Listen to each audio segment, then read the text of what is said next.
Trends about parasites that have taken over the planet have been circulating in the information space for not the first year. Everyone is blamed for all the troubles, from the Rothschilds to the Rockefellers, the Baruchs, and so on and so forth. It should be noted that they are looking for an enemy in the British royal family and in the United States of America, seeing parasites and oligarchs, Putin, Saddam, Hussein, and Zelensky.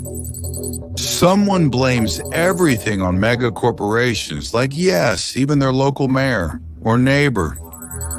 Oddly, there is a basis for that. The problem is, as soon as you get rid of one enemy, another one appears, even worse. Well, as they say, let's figure it out.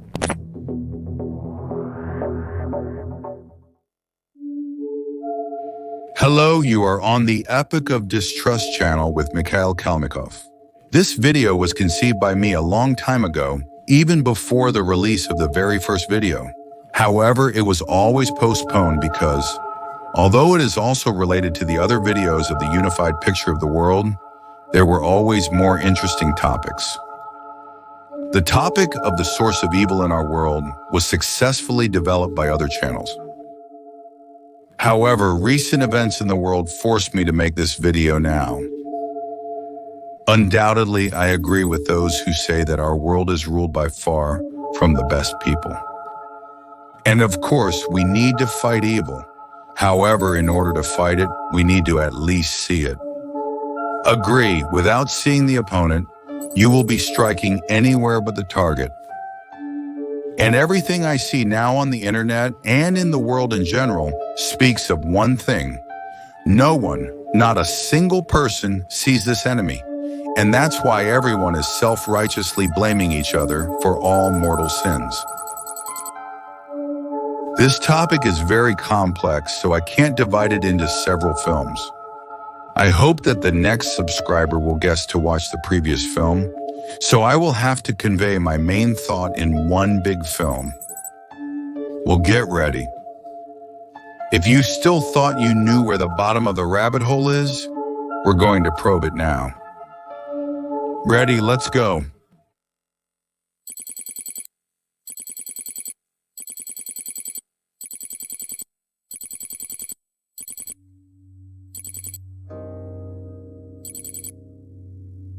Let's start very far away with the very definition of the word life. What is life anyway? Well, everything here is very simple. Life is movement, not inertial movement, like for example, a stone rolling down a mountain slope, but quite independent with a definite purpose. And it all starts from this determination. Life is a movement towards a goal. This is not a beautiful slogan, but a fact. And the goal is quite concrete. Take, for example, a virus. This is the smallest form of life, which is not even considered life as such in general. However, it moves, performs some actions, and therefore it is still life. However, the only purpose of this life is to continue its kind. But the virus has no mechanism for reproduction. Yes, it has almost no mechanisms at all. Only a single molecule of ribonucleic acid, or in some cases DNA, which needs to be delivered to the cell, and introducing it as a template, make the cell reproduce other viruses. All the virus's mechanisms serve only this purpose, to deliver and introduce everything. The virus doesn't even have a mechanism for obtaining energy. Just a conditional battery with a limited resource. Everything. However, a clear goal exists. Now let's move on to a more advanced form of life. This is a cell, any cell, well, let's say an amoeba, an infusoria, a paramecium, or any trichomonad. A cell is already life, and life is very advanced compared to a virus. Again, we won't delve deeply into the details and explain the difference between prokaryotes and eukaryotes. The main thing is that a cell has a much more complex structure. Some cells have a nucleus, some do not. What's important is that the cell is equipped with various mechanisms that allow it to live. This, for example, is the mechanism of reproduction.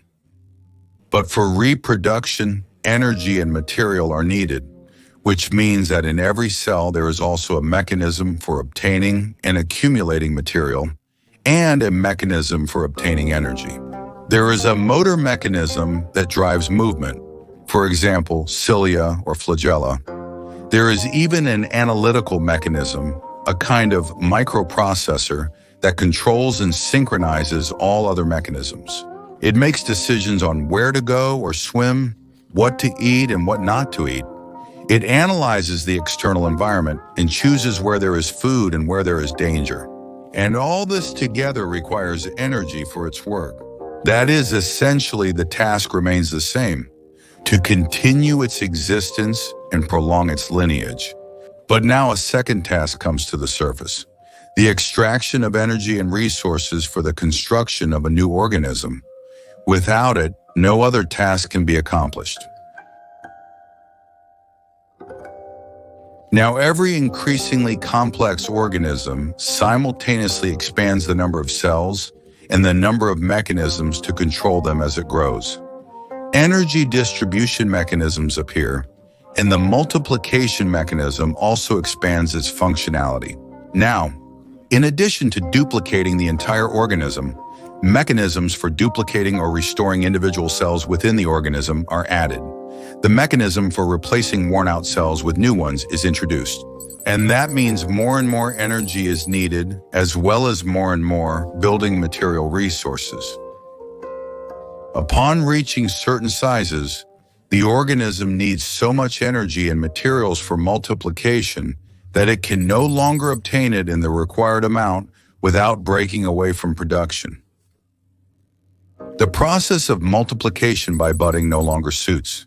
The organism is too highly organized. Too much energy is needed for this. And, most importantly, it takes a lot of time. All this time, the organism will be defenseless. Thus, the process of multiplication will be equal to death, not an option. Thus, nature logically comes to the idea of accumulating resources and energy. The most banal example is an egg. Eggs contain the maximum amount of material and energy for the formation of a future organism, the purest material for building a new body, plus an energy reserve. And the organism itself, having produced a large number of eggs, can continue to exist peacefully, regardless of the development of the eggs. But the roe is practically unprotected, so the only option for its protection is quantity. One organism produces thousands, tens of thousands of eggs in the hope that at least someone will survive. However, for even more developed organisms, roe is no longer suitable because the birth of a new being takes not weeks, but sometimes months. During this time, all the roe will simply be eaten, so the roe needs more reliable protection. An egg appears. First, it is protected by an external shell. Second, it contains much more material, and the parent itself is already responsible for the protection of the egg. And here again, a seemingly resolved question arises: where to get the energy and material to support the life of the mother laying the eggs? Well, let's assume chickens. And here comes another logical solution. The organism again makes an evolutionary leap and divides into two seemingly independent parts, male and female. The female lays eggs, takes care of them, while the male fends off enemies and even sometimes tries to feed the female. Almost always, the male's role also includes self-sacrifice for the sake of offspring, although sometimes the female performs this role. Nature tries different variants, all of which are available to it. By the way, if you try to find out from our biologists why sex divisions are needed within species, you will be surprised to find out that no one knows yet. It appeared and that's it. It happened. That's it. Hasn't such a simple conclusion and logical chain come to anyone's mind? Imagine, no, this relates to the basic, or as some smart people say, basal principles. And the very fact of their discussion is funny for them. Well, they don't like being funny. And therefore, no one knows how, and most importantly, why sexual division appeared. Well, look, we type into Wikipedia, for example, about sexual organisms, and it gives us a lot of data. But all they talk about is how to determine the sex, but not a single answer why it exists.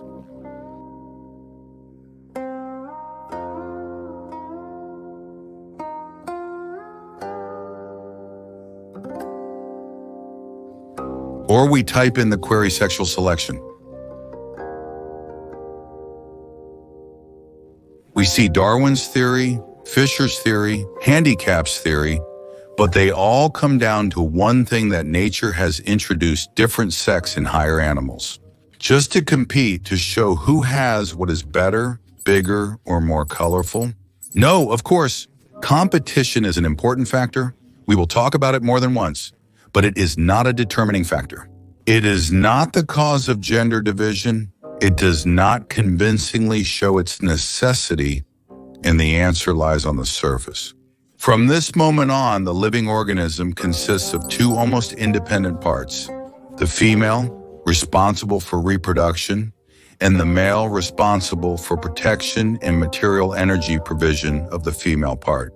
However, it is still one single organism, albeit divided into two independent parts. Sounds wild, right? However, this is the only, in my view, logical explanation for sexual division. But if it's a single organism, how does it communicate between individuals? In general, to recognize two living beings as one, it already smells like some kind of religion, mysticism. We don't see a connection between two animals, yet we don't see a connection between a phone and a transmission tower, but it's there. We don't see a connection between two magnets, but it's there. So why is that? Did we suddenly decide that nature will bypass such possibilities just because we can't see them? And at this point, we need to make one more very important step back. The thing is, evolution and nature take advantage of all the possibilities that the universe offers. The key word is all. And if there are some properties of the universe that we don't know about yet, it doesn't mean they don't exist. Here's an example for you. Among programmers and engineers, there is such a fashionable direction as evolutionary programming, evolutionary engineering. One of the offspring of this direction are the well-known neural networks, which are used in the creation of artificial intelligence, as well as the so-called heuristic programming. It is very widespread among antivirus developers, for example. And thanks to it, modern antivirus programs can calculate and neutralize even those viruses that are not in the initial database. The basic principles of such programming engineering were invented and laid down by Dr. Lawrence John Fogel back in 1966.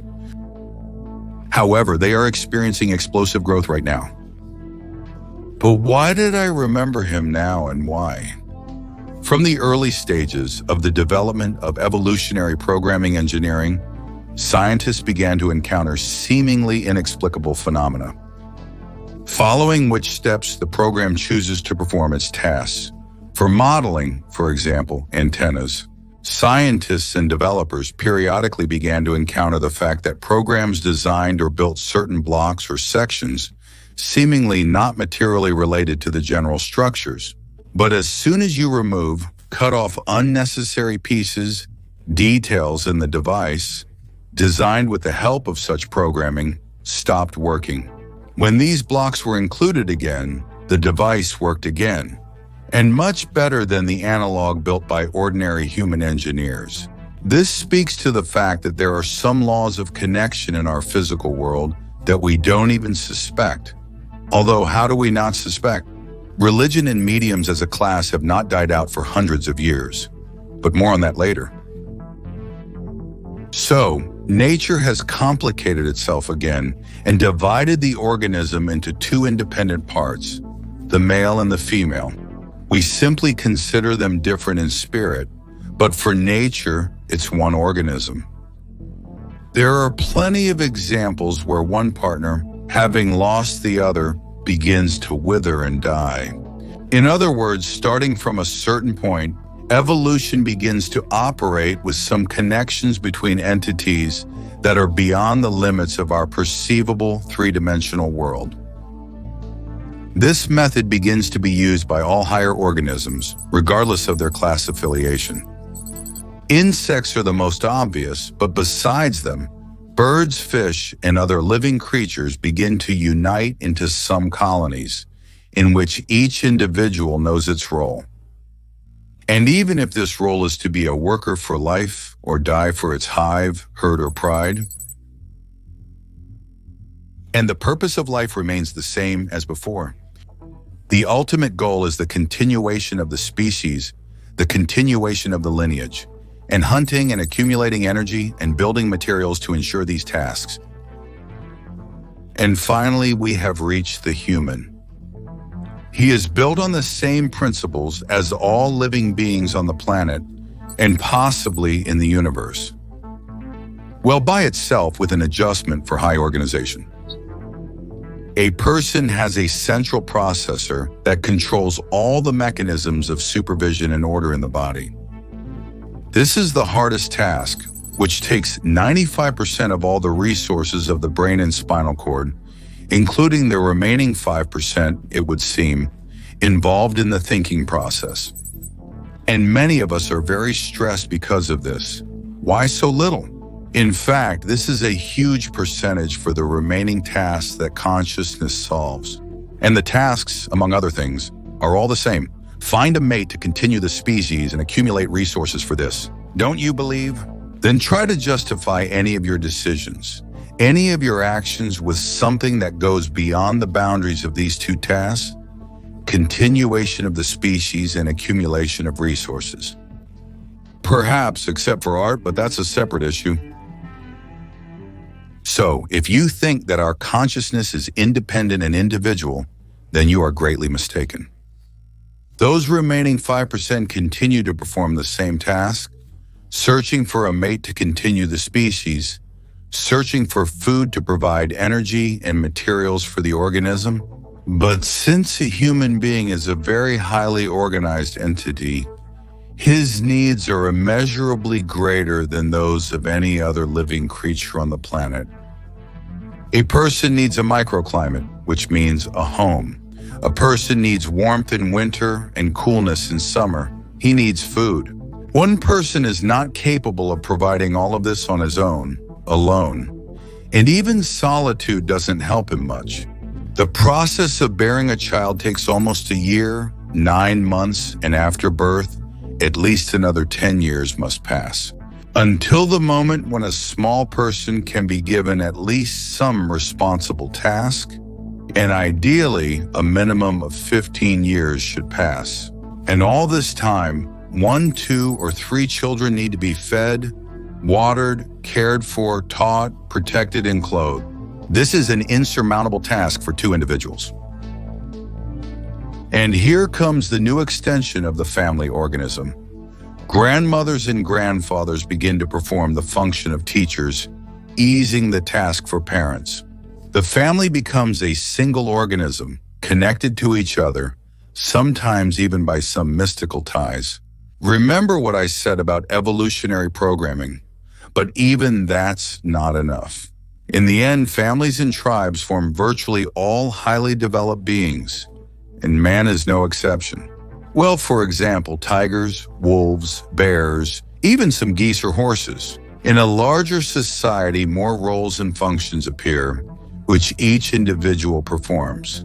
We take pride in being able to communicate with each other in a sophisticated language.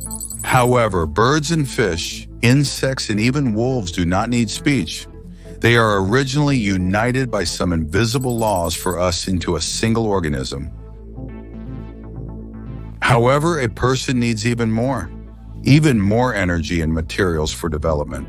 And then new unions appear, states. Though, wait, that's what modern societies infected with parasitism are called.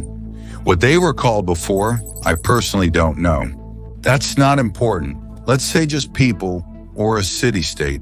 A city where someone planted bread, someone baked it, someone made clothes, someone entertained, someone protected, and someone taught children, someone healed others. Everyone performed their function, and everyone, I'm sure, felt themselves a part of one large organism. What could be more foolish than to separate oneself from the entire society? Only together we are strong, because together we are a single organism. Don't you believe? Well then, go to any football match, to the theater, or God forbid, of course, to a meeting, and you will immediately feel how you are caught by some common wave. Look how greedily bloggers and TikTokers are fighting for likes. What excitement captures them? Of course, many are now trying to use these effects for their own purposes. But now only one thing is important to us. These effects exist. They are not going anywhere. This effect manifests itself from a very young age, absolutely everywhere and in everyone. Some immaterial something imperceptibly controls everything. Look, in absolutely any collective, from the very kindergarten and the oldest age, there is an invisible division of roles. And it is worth for one person who, for example, plays the role of a leader or a joker to leave, as another one comes to replace him right away. And if there is no newcomer, then the freed niche is occupied by an old member of the society, even if he previously occupied a different niche. This collective team spirit is not something ephemeral, no. It is an integral part of our life. Someone learns to manage it. Whole textbooks have been written on this subject. But I have never heard anyone consider the collective as a single organism. No, of course, there is such an expression, but for some reason, everyone who uses it does not take it seriously, but in vain. By the way, what do our religions tell us?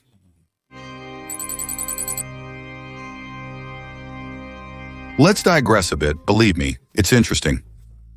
Well, for example, the Old Testament, a famous line from Genesis 1:26, and God created man in his own image. Starting with this line, someone tries to distort our perception. But look, it is clearly stated in the line, God created man, one in his image and likeness. That is an exact copy. And practically every person reading these lines thinks, yeah, I'm a person, I have 2 hands, 2 legs, a head, I eat with it, and therefore God looks just like me. And begins to propagate this heresy and draw a wise old man on every corner. However, this is a basic fatal mistake in interpretation. After all, in the same Bible, the properties of God are repeatedly described. Its omnipotence and omnipresence. Is every individual person omnipotent? Is he omnipresent? No. So the Bible directly tells us that a person is not each of us. It's a single spirit uniting all people.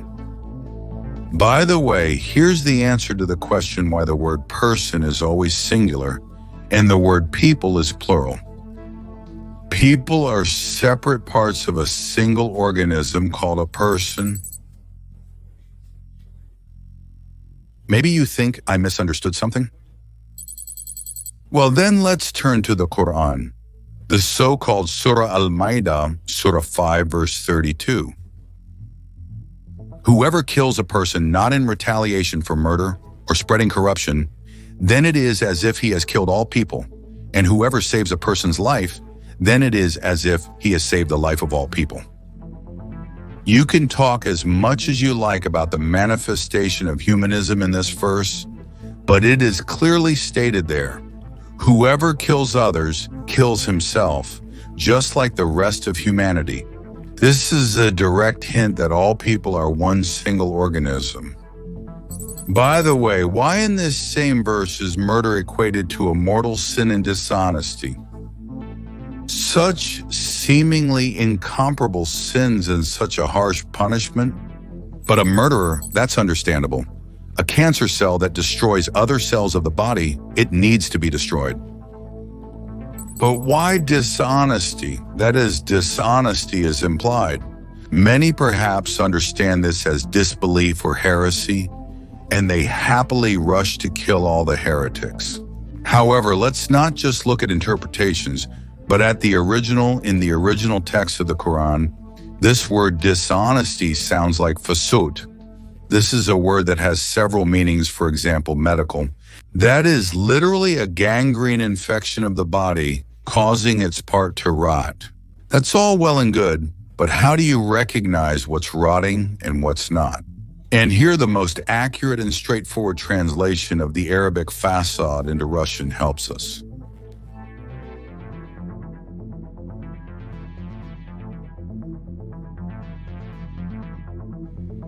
Corruption, that is not senselessness, but bribery, in essence, theft and robbery. This is the second mortal sin in the Quran for which murder is allowed. Precisely because the bribe taker, in essence, separates himself from the rest of the state organism and inflicts substantial harm on it, not just stealing, but also hindering the normal functioning of the organism, and also spreading this infection with his behavior. That is, he is literally a parasite. That's why these two seemingly different sins are perceived by the human organism as a deadly threat and are severely punished. And exactly the same in the same verse, assistance and mutual help are encouraged. Whoever saves one person literally saves all of humanity. How blind do you have to be not to see the clear text in these words? Every person is a part of one huge organism. However, in the year 1925, corrections, so-called tafsir, were made to the Quran by the theologian Abu Abdullah ibn Nasir as-Sa'di from Saudi Arabia.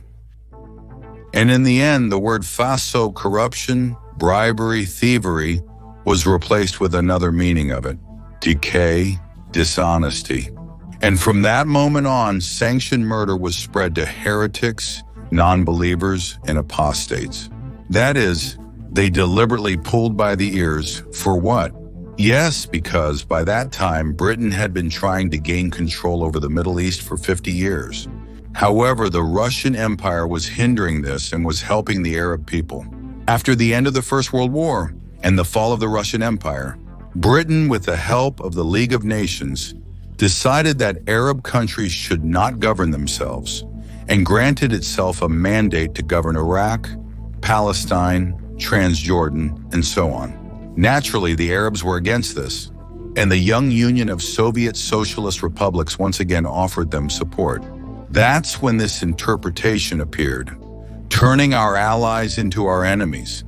That's why it was necessary to introduce such amendments into the interpretation.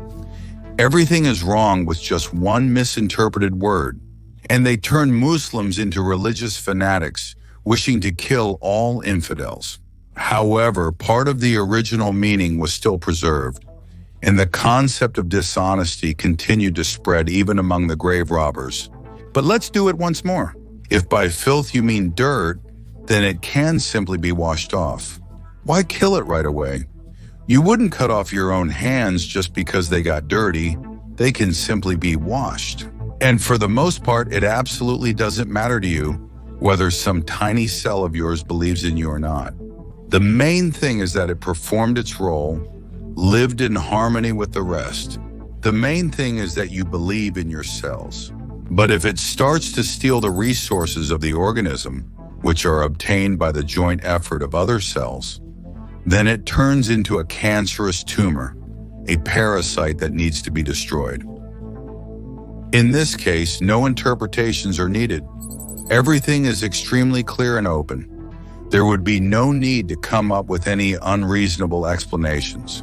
In the end, if the Prophet wanted to talk about infidels or non-believers, he would have said so. In the Arabic language, there are other words to denote infidels. But no, he specifically said fasad v'jetoknik, a thief. But this can only be understood if we admit that we are all part of one huge organism. This, by the way, also explains the prohibition in Islam on the depiction of God. A very correct prohibition, since he is God, he simply does not have an appearance. Any depiction of him would be a lie. So now we have approached the most important thing.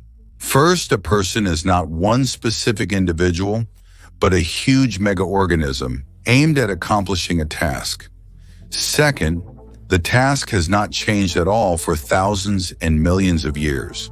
This is the continuation of the species and, as a result, the accumulation of resources and energy to accomplish this task. Moreover, a person is developed enough to plan the accumulation for quite a long term, for years and maybe even for decades. The process of accumulation and production also consumes energy. And that means a person, like any other living creature on the planet, will strive not just to accumulate resources, but to do it with minimal energy expenditure. This is the most important and key moment. I hope I've explained clearly enough that this is not just someone's whim.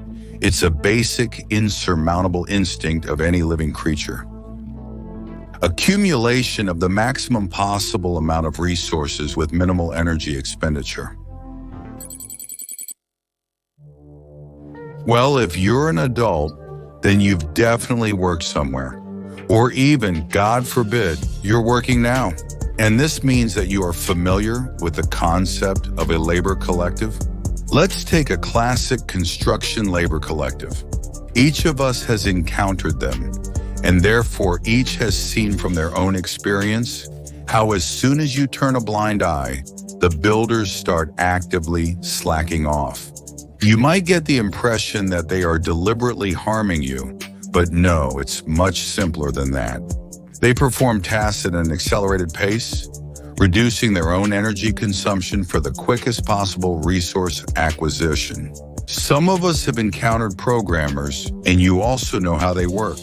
To get what you want from them, sometimes you have to rack your brain and still end up with some kind of beast. Moreover, they always refer to misunderstandings and insufficient clarity of the task in their defense. However, the real reason lies elsewhere. Programmers have a higher intellect, and therefore they seek simpler solutions that, in their opinion, will lead to the fastest profit with minimal energy expenditure.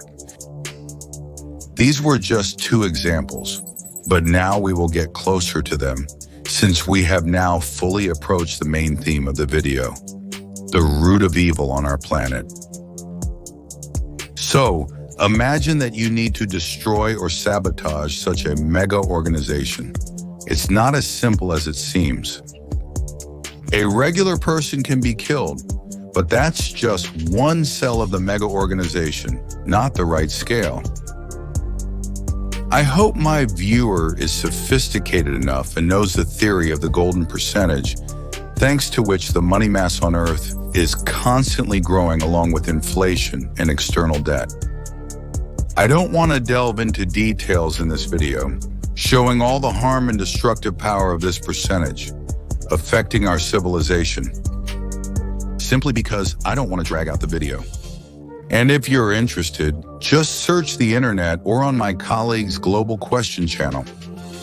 He has thoroughly covered the topic of the court percentage, and in many ways, undoubtedly, he is right, just like the other channels that talk about this topic. However, their searches always end up in specific personalities, like the Rothschilds, Barracks, Rockefellers, and so on. They consider them enemies, as further search leads to a dead end. However, there is a mistake here. All these people are just puppets, or let's say winners in a competition to destroy a man. However, the root of evil, the very instrument that drives people to murders and crimes, is not in the judicial process, but in the very fact of the existence of money. I'll explain now, but see for yourself, what is money? For the overwhelming majority of us, money is the equivalent of our labor. That is, there is some material basis that allows us to evaluate our effectiveness, necessity, and allows us to live on. The very resource that can be used to acquire any other resources and energy. And this undoubtedly was conceived that way. However, anyone knowing this immediately reorients those same basic fundamental goals towards acquiring money as the main resource. This has been the case for centuries, and even Neanderthals used something like shells, beads, or whatever else came to our scientists' minds as money. But some evil people, wanting to exploit others, came up with usury. This is true, but only partially. The Torah and the Old Testament explain how to exploit other nations using usury. However, it can create a false impression that money itself is not the issue here. They have always existed, and there can be no other option. Seriously. So, what do you think? Is it possible to exist without money? Most people would say no. But look at the ancient Greek cities, the ancient Roman cities, Egyptian, Indian. Such high construction technologies that we can't always and everywhere reproduce now, especially Indian ones. The quality there is absolutely prohibitive. And every ancient building literally shits with the most beautiful molding or stone carving. Regardless, we don't do either now, not even because we can't, but simply because it's expensive and pointless. Waste energy on it. It's beautiful though, and I like it. But the main issue isn't this. The main issue is the money in these cultures. Look at the ancient Greek coins, the ancient Roman ones. It's just hideous. I'm not even talking about Ivan the Terrible silver groats. You won't find them in your pocket. They're so small and incomprehensible. And the craftsmanship is on the level of a macaque, It doesn't make sense in my head that civilizations which created monumental marble or granite masterpieces couldn't properly set up the production of coins. By the way, there are several videos on this topic on the Stranica channel. I recommend it. Links are in the description. So, you understand the difference in technologies? It creates a feeling that what they give us as ancient coins are either not coins at all, or they were made almost recently on the knee. And before that, people didn't even understand the concept of money. They lived by some other principles. Although, why didn't they understand? They understood perfectly well. Take, for example, the Greek Sparta. They had money there. However, having them was considered quite shameful, and they themselves were in the form of heavy iron rods, which you can't put in your pocket. So they stuck them in the ground at the threshold so that every passerby knew what capital the homeowner had accumulated. I read this story in a history textbook. However, the very fact of such a transparent attitude towards money should have been caused by something more serious than the bare Spartan communism. Or take the hryvnia. It was generally worn on the neck. It was big and uncomfortable.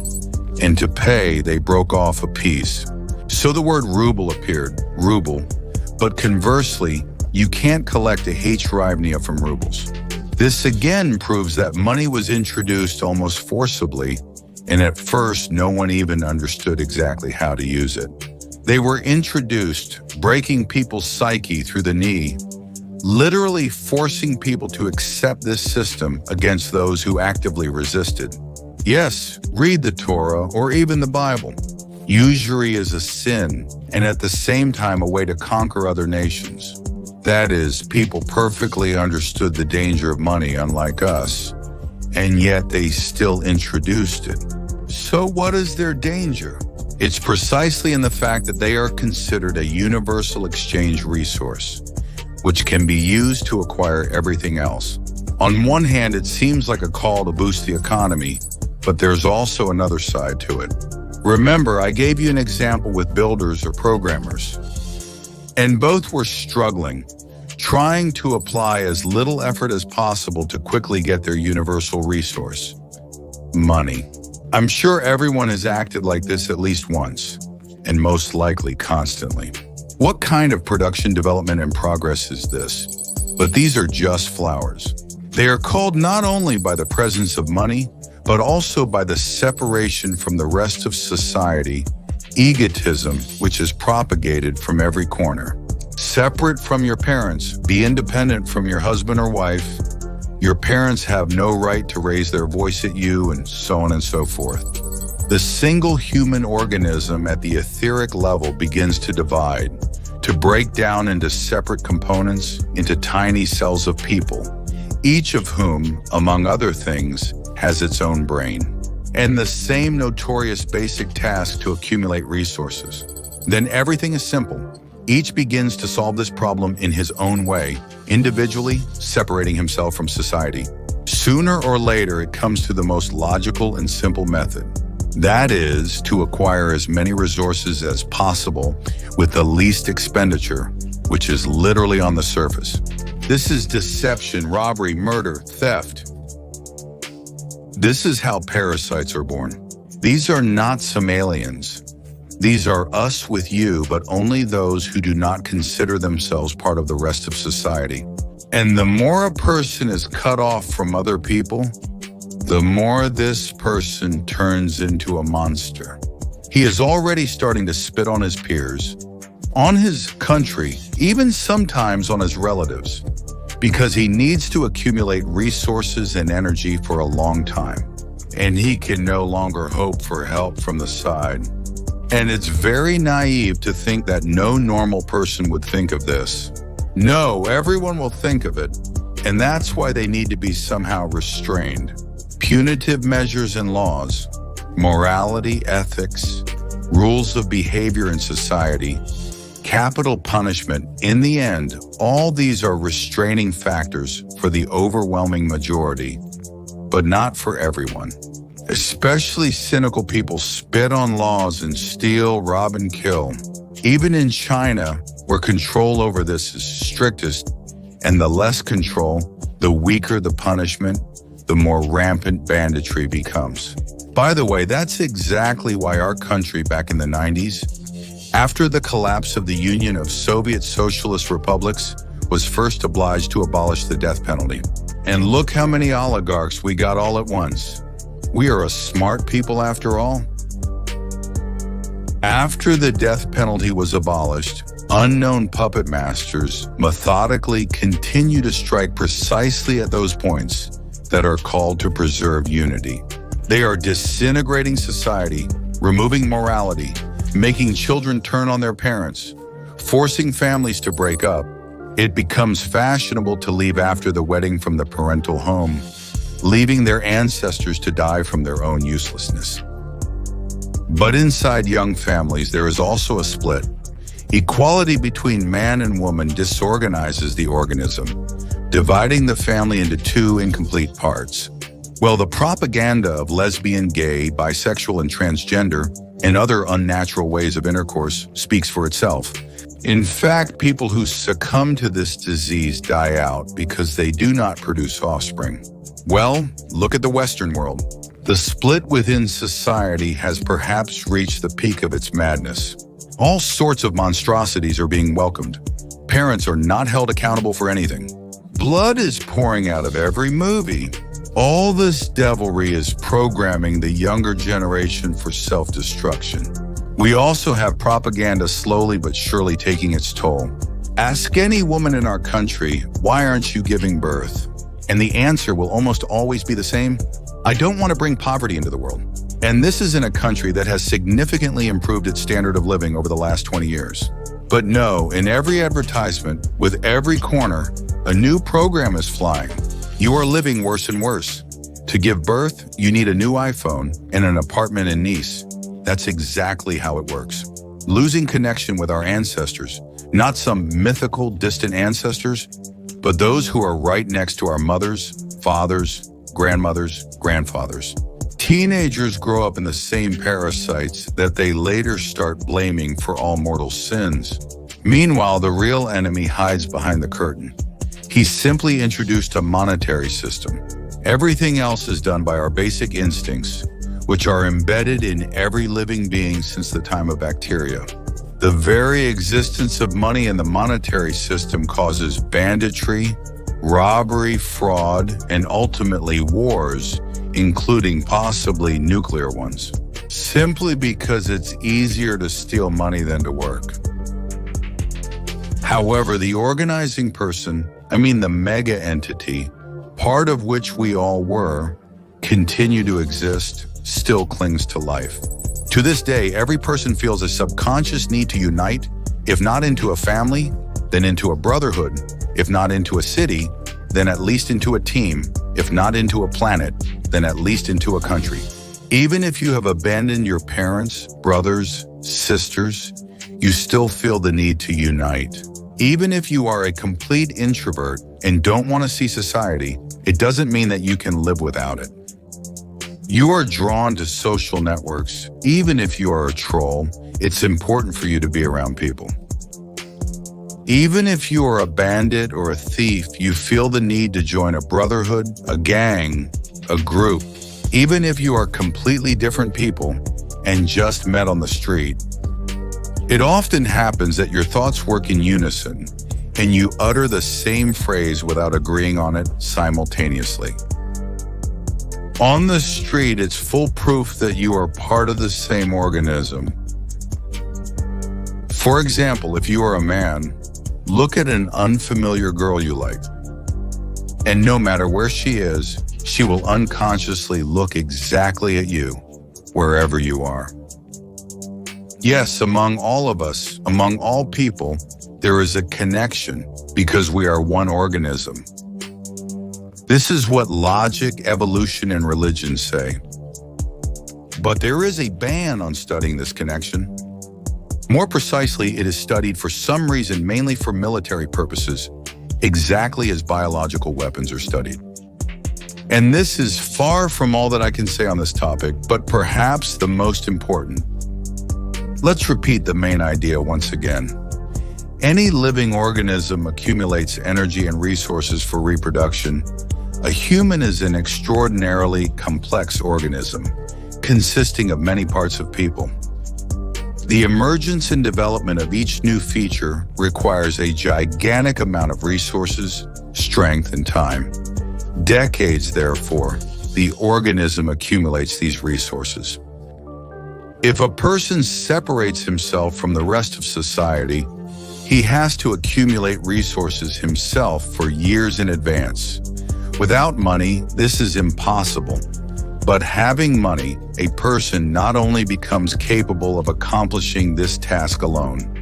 No, he begins to destroy the entire remaining organism. Because the most obvious and simple way to get the required amount of money is to simply steal, kill, rob. Well, for a person to think of this, and schism is introduced in the state, all the bonds in the family are destroyed. Morality, ethics, and other rules of behavior in society. I know, it's a tough video. Not everyone will understand my thought, and it's not a fact that I was able to convey it correctly. But if you want to continue this topic, write something.